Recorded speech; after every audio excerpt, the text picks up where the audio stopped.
Hai Sobat NH, balik lagi bersama saya Si Febriana di episode edisi Ngopi Sore bareng dokter. Dan kali ini ya kita sudah ditemani sama dokter kita yang pastinya sudah ahli banget di bidangnya ya. Saya sudah ditemani sama Dokter Ferry Budiman, spesialis jantung dan pembuluh darah. Halo dokter. Halo, Disapa halo semua. dulu. Ngopi dulu ya. Kita seruput dulu. Caile. Disclaimer ini tidak sponsor ya dok ya. Cuma karena kita Enggak sering dong. ngopi ya dok ya. Dokter seminggu ngopi bisa berapa kali dok? Almost every day kayaknya. Wow. Kalau nongki-nongki gitu sering nggak dok? Sering? Boleh dong kali kita nongkrong sama sahabat NH di rumah kali ya. Boleh banget. Dokter, kita nih sambil ngopi sore hari ini ya. Dokter udah ngopi. Tadi saya soalnya udah ngopi dok. Makanya gak bisa nemenin dokter ngopi sore ini. Nggak apa-apa Nggak sih. apa-apa Yang ya? penting nemenin podcast aja. Weh siap. Dok, Ya. sore hari ini kita tuh mau membahas mengenai kardiomiopati. Nah ini sesuatu hal yang sangat awam buat Yesi, terutama juga pasti sahabat-sahabat NH. Karena awal Yesi search di Google ya dok ya, kardiomiopati. Terus muncul salah satu salah satu selebritis Indonesia yang mengidap, ada Roy Kiyoshi ini mengidap kardiomiopati. Banyak tuh dok berita-beritanya ya dok ya. Roy Kiyoshi mengidap kardiomiopati, umurnya sisa sekian-sekian gitu. Jadi langsung divonis kayak gitu. Itu sebenarnya seberbahaya apa sih dokter? Silakan dok. Oke, thank you Yesi buat pertanyaannya. Jadi ya itu, karena mungkin orang jarang tahu, jadinya orang nggak tahu dan kali ini kita mau kenalin sama teman-teman semua apa sih kardiomiopati itu. Yes. Jadi kardiomiopati itu kalau kita boleh bilang ya Yesi ya, dia itu kelainan yang pure terjadi pada otot jantung. Yesi sama Sobat NH pasti tahu kalau jantung kita itu kira-kira 95% komposisinya itu otot. Ya, otot polos dia. Kita bilangnya myokard, otot jantung. Nah, kardiomiopati itu dia kelainan yang menyerang si otot jantung ini gitu. Otot jantungnya itu bisa jadi lebar banget. Jadi jantungnya bisa jadi membesar. Yes. Ruangannya melebar. Kita bilangnya usually itu dilated kardiomiopati ya. Atau ada juga yang otot jantungnya itu dia tebel banget ya.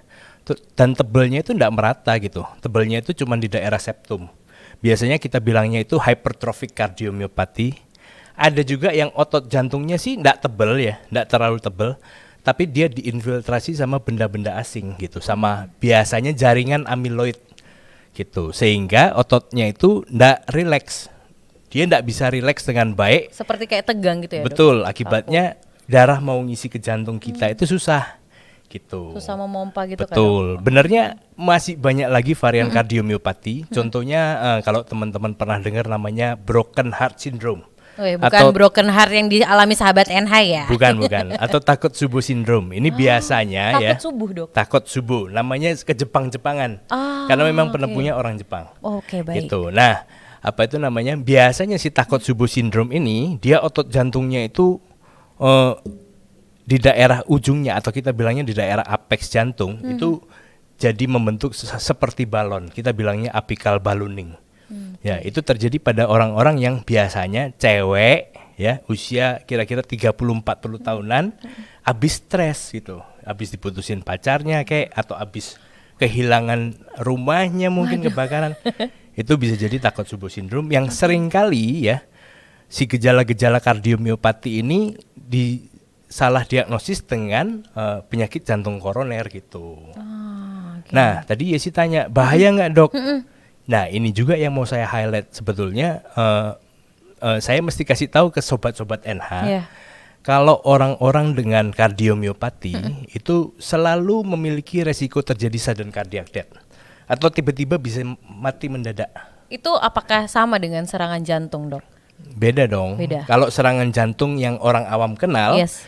itu terjadi akibat penyumbatan pembuluh darah koroner. Oke, kalau ini Nah, pada orang-orang dengan kardiomiopati ya, kalau teman-teman ingat mungkin atlet bola, yang paling sering tuh atlet bola yes. kenapa dok? Jadi atlet bola waktu lagi tanding tiba-tiba di lapangan kejang, pingsan, meninggal. Pernah nggak dengar seperti itu? Iya. Atau beberapa atlet muda usianya masih muda, masih relatif 20-30 tahun ya. Tapi ketika dia lakuin activity yang stressful ya, yang cukup berat tiba-tiba kejang meninggal. Nah, ternyata kalau di luar negeri sana kan beda dengan di sini ya. Orang yang meninggal tanpa sebab yang jelas mereka pasti autopsi. Oke. Nah, waktu di autopsi itu kira-kira hampir 80% penyebab sudden cardiac death pada young atlet itu karena ada penebalan otot jantung yang tidak proporsional di daerah septumnya. Itu termasuk salah satu kardiomiopati yang hypertrophic gitu. Jadi itulah kenapa orang jarang kenal tapi ternyata dia itu bisa menimbulkan resiko sudden cardiac death atau mati mendadak. Gitu yes. Itu Dok, yang perlu. Berarti dok, kalau kardiomiopati ini sebenarnya tuh bisa disebabkan karena genetik atau bisa dibilang ya itu tadi penyakit keturunan dok.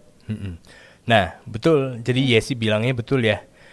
Dari kira-kira kardiomiopati yang diteliti, sebagian besar atau sekitar 40% itu penyebabnya karena genetik gitu. Oh, sebagian jadi besar, diturunkan, sebagian besar. Sedangkan, tapi ingat itu 40% ya. Masih ada 60% lainnya penyebab lainnya. Apa aja sih yang bisa bikin kardiomiopati? Satu ya, alkohol. Waduh. Ya, jadi Ini kayaknya sahabat-sahabat ini harus menyimak dengan baik karena ya tadi menyerangnya di umur 20-30-an ya dok 20-30 ya. Usia tua juga bisa terdampak juga gitu. Oke, dok. Cuman bisa dari usia muda kardiomiopati itu bisa terjadi. Oh, oke. Selain itu dok, Alkohol satu. Terus nomor 2 obat-obatan yang bisa memicu timbulnya kardiomiopati kayak kokain, terus beberapa jenis antidepresan trisiklik, tetrasiklik itu hati-hati bisa memicu terjadinya kardiomiopati. Terus beberapa jenis virus. seperti contohnya dok. Contohnya kalau di textbook yang saya pernah baca ya, Coxsackie virus. Dok, Coxsackie virus itu apa? Apa dok itu dok? Rata-rata virus itu ya either itu Coxsackie, Epstein-Barr dan lain-lain ya. Itu virus yang rata-rata bikin kalian flu dan batuk gitu. Flu dan batuk. Jadi nggak lucu kan kalau Yesi habis flu batuk terus beberapa tahun kemudian kardiomiopati. Dan ternyata yang paling heboh ya belakangan ini kan eranya COVID tuh. Iya, benar dok. Nah ternyata Salah satu gejalanya flu batuk lagi. Nah salah satu gejalanya kan flu batuk. Ternyata beberapa laporan kasus dia ngelaporin ke kardiologis yaitu kita ya. Ternyata setelah orang kena COVID ada beberapa yang mengalami kardiomiopati, terutama yang versi dilated. Jadi jantungnya jadi lebar, besar. Karena jantungnya lebar dan besar, dia pompanya jadi susah gitu. Jadi pompanya susah, ada gangguan pompa jantung di sana. Oke, Kira-kira gitu, yes. kalau ngomong soal gejalanya dok, nah itu kan tadi dokter sudah menyebutkan beberapa penyebabnya juga ya kardiomiopati ini. Sambil ngopi ya. Boleh. Nah teman-teman mungkin pengen tahu juga gejalanya ini seperti apa aja nih dok? Gejalanya sih macam-macam ya Yes ya. Cuman rata-rata orang datang itu kalau kardiomiopati pasti dia rasa ndak enak karena dia ngalamin palpitasi kok berdebar-debar ya dok. Oh, deg-degan terus ya dok. Suka deg-degan. Kenapa ya dok ya? Tapi bisa aja pasien tuh datang ndak ada gejalanya juga bisa gitu.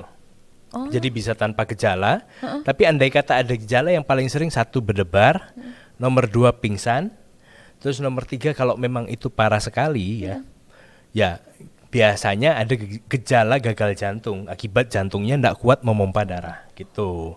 Gejala gagal jantung apa aja sobat NH? Bisa satu sesak, sesaknya terutama kalau tiduran flat ya, makanya pasien lebih enak rasanya kok kalau posisinya gitu duduk ya. Kok lebih nyaman dok? Saya kalau sesek posisi duduk lebih enak. Nah itu hati-hati ya, jangan-jangan sobat NH punya tanda dan gejala gagal jantung. Terus nomor 2 kakinya bengkak, nomor 3 apa itu namanya sering kebangun di malam hari karena sesak ya dan lain sebagainya. Gitu. Oke dok. Dok, saya tertarik sama yang terakhir karena sesak nafas itu. Nah, bagaimana akhirnya cara kita membedakan nih apakah ini kardiomiopati atau ya karena asma gitu dok? Karena kan orang sering kali ya self diagnosis ya dok ya, wah ini asma, mungkin yang ada asma kambuh asmanya, tapi di sisi lain kita nggak tahu nih ternyata ada gejala kardiomiopati itu dok. Ya, jadi kalau kita sebagai seorang dokter setiap kali kita mau mendiagnosis penyakit kita itu mesti balik lagi dari satu anamnesisnya. Jadi dari riwayatnya kita mesti tahu kalau memang dia sesaknya karena asma, biasanya orang itu enggak tiba-tiba asma ya. Enggak ada yang sesek 1 hari. Asma enggak dok? Ya pasti enggak ya. Biasanya orang ini pasti punya riwayat dok sudah dari kecil itu suka kumat-kumatan gitu. Dan terutama kumatnya kalau saya ketemu suatu presipitan tertentu. Misalnya habis ketemu ruangan berdebu atau habis kena udara dingin Kayak atlet tadi lari ya kan, olahraga seperti itu. Sedangkan kalau sesaknya karena jantung ya, itu dia enggak mengenal waktu ya. Bisa sesak tiba-tiba, terus kemudian sesaknya sendiri ya. Terutama lebih enak kalau Yesi posisinya duduk atau tegak, bukan pada waktu tiduran. Sedangkan kalau asma ya, itu hampir enggak ada bedanya, mau tidur mau duduk itu hampir sama sesaknya. Terus tadi dari anamnesis kita sudah tahu kalau asma itu rata-rata dia pasti punya riwayat dahulu gitu. Oh, dilihat. Jadi dulunya dari kecil sudah punya alergian, terus sudah sering kumat. Terus kalau kumat nafasnya bunyi ngik-ngik ya. Kalau jantung itu jarang yang seperti itu gitu.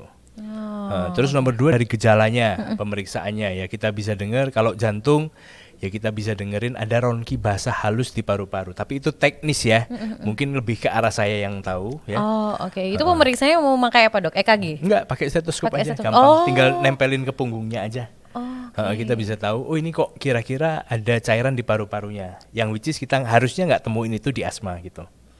Kalau asma itu kan saluran nafasnya menyempit, sehingga yang kita dengar dominan itu suara nafas udara itu mau keluar masuk saluran nafas yang sempit itu susah.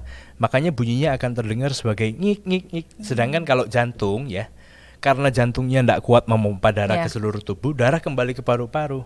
Sehingga paru-parunya sebagian terendam cairan yang kita bisa dengar sebagai ronki basah halus. Gitu. Oke, baik dok. Berarti kan ada memang beberapa cara yang memang harus nih kita periksakan segera ke dokter ya berarti ya. Nah, oke, berarti bagaimana nih cara kita akhirnya untuk mendeteksi bahwa itu kardiomiopati setelah diperiksakan ke dokter nih?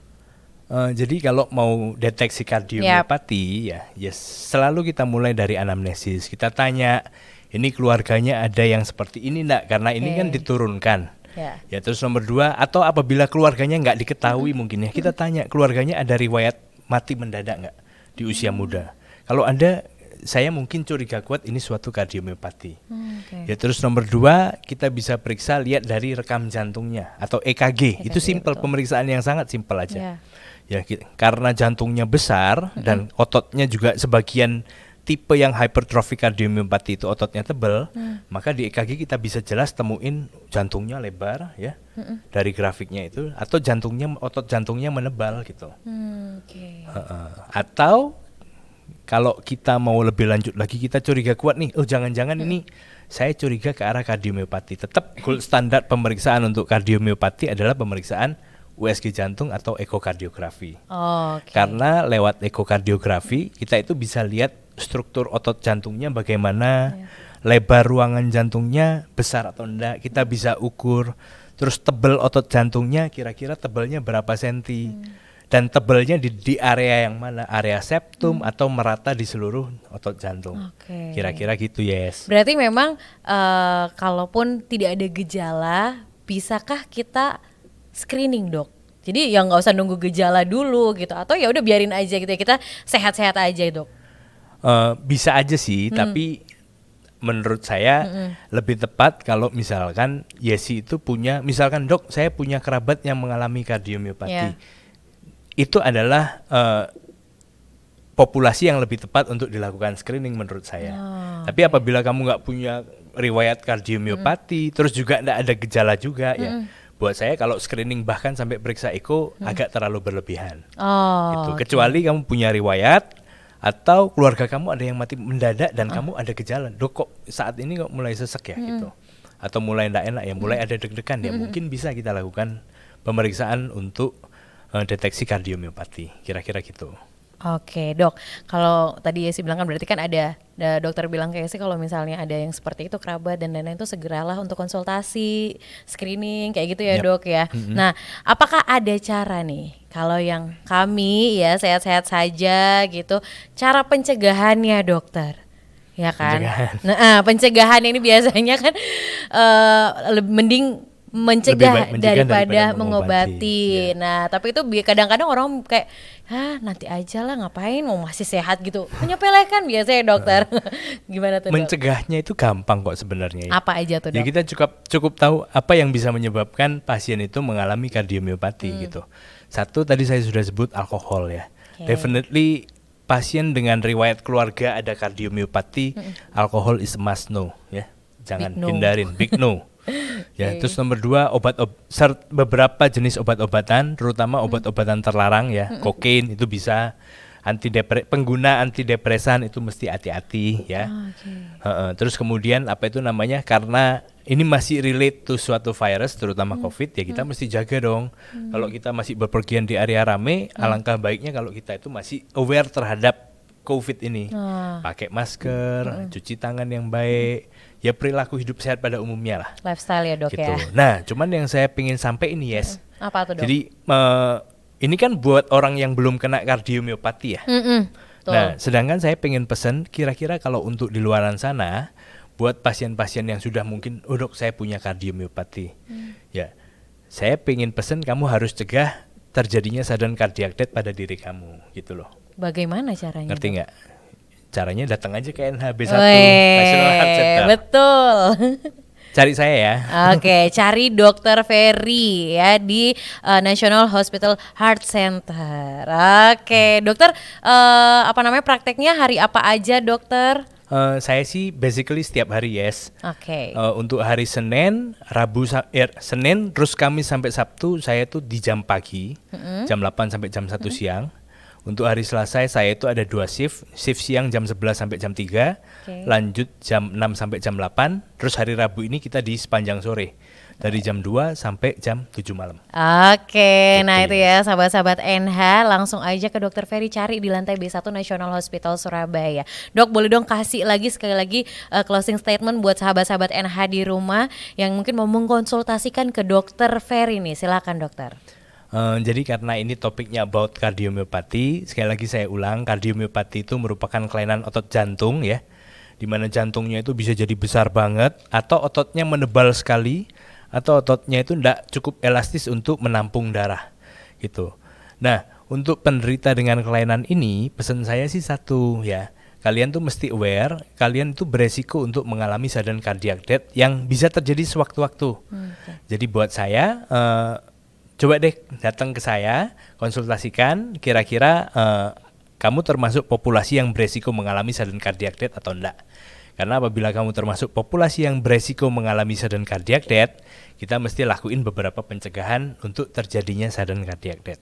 Semuanya Gitu. bisa dilakukan nih oleh Dokter Ferry. Jadi nggak usah ragu-ragu ya sahabat-sahabat NH, ya dok ya. Yap. Langsung ketemu, cari tahu aja kalau misalnya pengen tahu info lebih lanjut bisa langsung kunjungi website kami ya, atau bisa langsung aja ke sosial media National Hospital Surabaya, Instagram, Facebook, Twitter, TikTok, semuanya sama. Kalau misalnya pengen tahu nih informasi mengenai Dokter Ferry bisa langsung hubungi juga admin National Hospital Surabaya.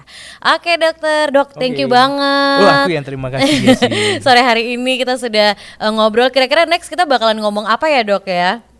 Masih belum tahu, nanti ya. Tergantung netizen aja deh. Iya, bisa komen di Kita bawah tunggu sini komen nih. dan like dan subscribe ya. Wih, keren. Betul banget. Jadi buat sahabat-sahabat NH yang pengen tahu kira-kira edukasi apa lagi yang harus disampaikan kepada masyarakat, juga sahabat NH di rumah ya, supaya selalu menjaga kesehatannya, bisa langsung tulis di kolom komentar di bawah ini. Oke deh, thank you sahabat-sahabat NH udah nonton kami di episode edisi Ngopi Sore bareng dokter. Sampai jumpa. Thank you banget.